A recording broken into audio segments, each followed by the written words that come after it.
Potale. Noé, Hojira we male wanae, tai ton dodo edie. Potale, edoto, zanzan lebi. Potale, Noé, Hojira we male wanae, to hodonu we keten diaspora FMG, meno madoto. Restitution de 26 œuvres déportées du Bénin par la France. Enfin, elles sont là. Niwe Domoa, le matinal, Igbiton Waru, Tintimedoji, Tadano, Benetoton, ben ça, Yovotome, Winenulei, Nuenele Dion, Ganhuba, Yoa, Benetome, le matinal, Igbiton Doji, mais nous avons coton sin demain, l'auto bédié des bardeaux de haut, à Fori de Tintimele, Wicha Tintimele, Nuenele Bihuwa, Sok Bido, Enye Dadale, il m'a gagné, nous avons coton sin demain, à mon ménage, bonaje, nous commettons ça de pont, nous l'avons dit, à San Fortongo, et y'en l'on soit tombé, et néo méran, ménaïque pont, nous l'avons, le matinal, et béton, ouais, et Midonado Zogbejelonat, le Canada du Nord, et Béton de Tintimedoji, 129 ans après leur déportation en France. Mobilisation nationale pour accueillir des 26 trésors royaux du Bénin. Le Canada du Nord. Egbeton wedoji, moe ingbono bodo doine, we kanton teneri bolo meton e kubenu nele soi, yovoto meton, ama, benevile, e da wangbe, lo yi jonon weneton, o kogoton, bega jangbe, lo je gangbe lo, o gufodon, podo fate gedegbeton kwan, e netian, e poroton, bafri mireti, to gan benetuotan, e kolebio, bodo midonamon wenele ren alome, le Canada du Nord, Emirona Kendo les pharaons, restitution de 26 œuvres culturelles au Bénin, Paris gagné pour Patrice Talon, les pharaons, Egbeton Wedoye, et nous de Jidewe, et Yedéon, Togan Beneto, Tombraro Patrice Atanas Guillaume Talon, et Donobo Dodo, la quoi Enion Hubo, les pharaons, Egbeton, Emirona Dozo Beje, le Canatime, le Grand Matin, Egbeton Loroji, Emirona Badjano, mon coton melonatime des bords de rue, le Béninois libéré. Et un bécaro tintimendoji, réception des trésors royaux au palais. Da Gandahu était là. Madahu, Gandahu, et le magon, Wamo, coton sin demain. De Egneto Gansien, Bassa, et le Béninois libéré, et Bétondo, et Minak Badjamin, l'événement du jour, et Bétondo, les trésors royaux à Cotonou, depuis hier, le leadership gagnant de Patrice Talon en avant. Niwe de Moha, et l'événement du jour, et Béton Wedoji, Moe, et Bono, Bododo, no, Quick, et Imbrao Patrice Atanas Guillaume Talon,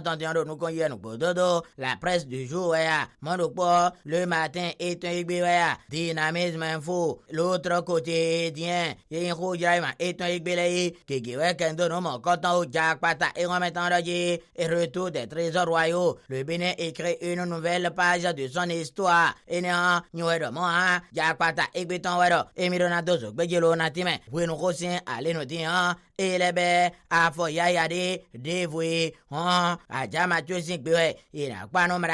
Patrice Atanas Guillaume Talon et Podo Hoito, Jean-Michel Abimbolakman, Nouenele, il est cohabiné toi-même au Podo de Jack Pata et remettant, et Mironado Zogbeje, le Natime de Bordeaux de Ubo Minado, Mojamera Quanawe, la cloche de béton cao, canton, glan,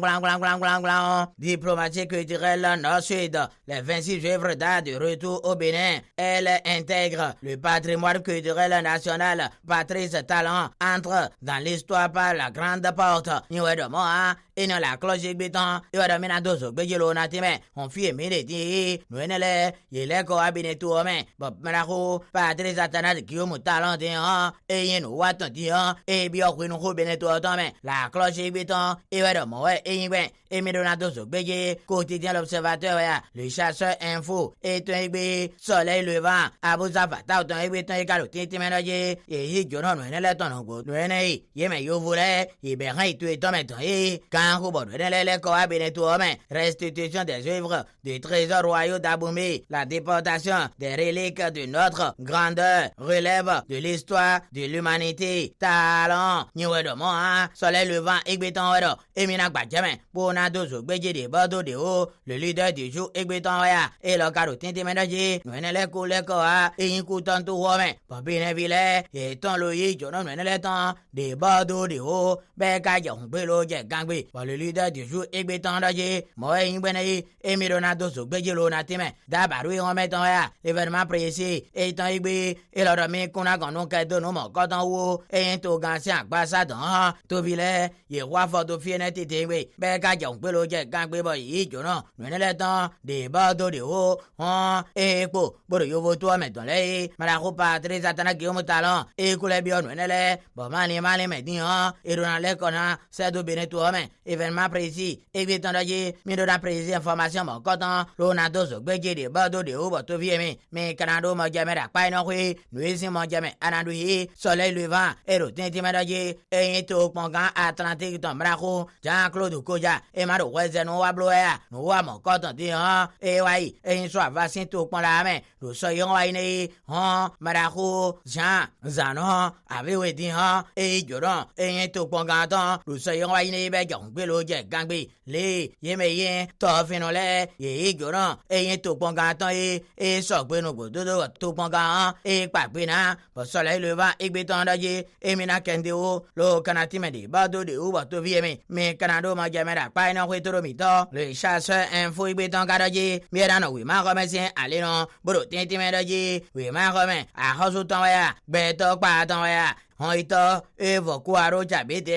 Bebe, Igbero, et ma soeur Fide, d'où ma remercie, dans les hauts, le chasseur, info, et Béton, et le Miarouran Kendeo, le Canac, Batiamet, dans Toromito, aimé, le matinal, et Béton, Caro, Tintimedoji, Saint-Edonoto, la menano, Gandjisien, à Paquero, Benetomito, Métier, le Vigicien, allez non, et néant, Yikoye, Prenoussam, mon coton, le Benetom, le matinal, et Béton, Doji, et Mironado, Bédje, le Canatime de Bordeaux de Uba, Toviemi, mais Canado, mon Jamera, pas énorme Toromito, l'événement du jour, et Béton, Garoye, loi, portant légalisation de l'avortement, le décret d'application prépare le gouvernement, on les naïs, c'est mon coton guetier, et yen, à Tchèque-Pao, et Godozo, Bédje de Bordeaux de Haut, à quoi des Wéhuériers, les Canabloubins, et yen, Hofia Menho, et dans sa photo Goudoui, et Nédian, et Colère, on l'a vu mon coton le temps, l'événement du jour, et Béton Doji, événement, ouais, premier Ronaldo, Bédje lo natime de Bordeaux de Haut, Toviemi, mais Canado, mon Jamera, pas énorme Toromito,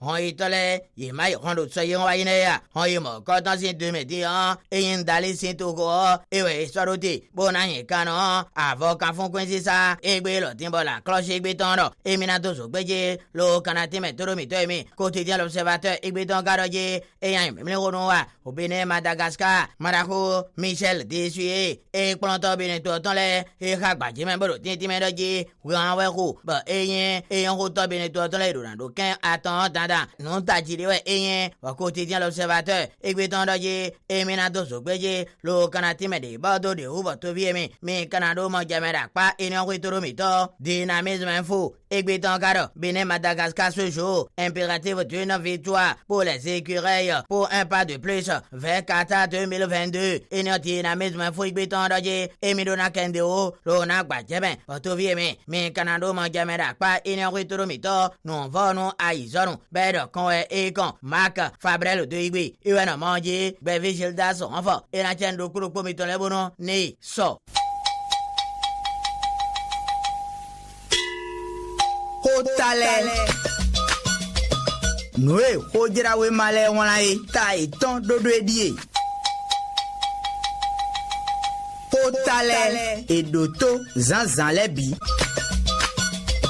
Hotale. Noé, Hojira we male wanae, to Hodonu we keten diaspora FMG, meno ma doto.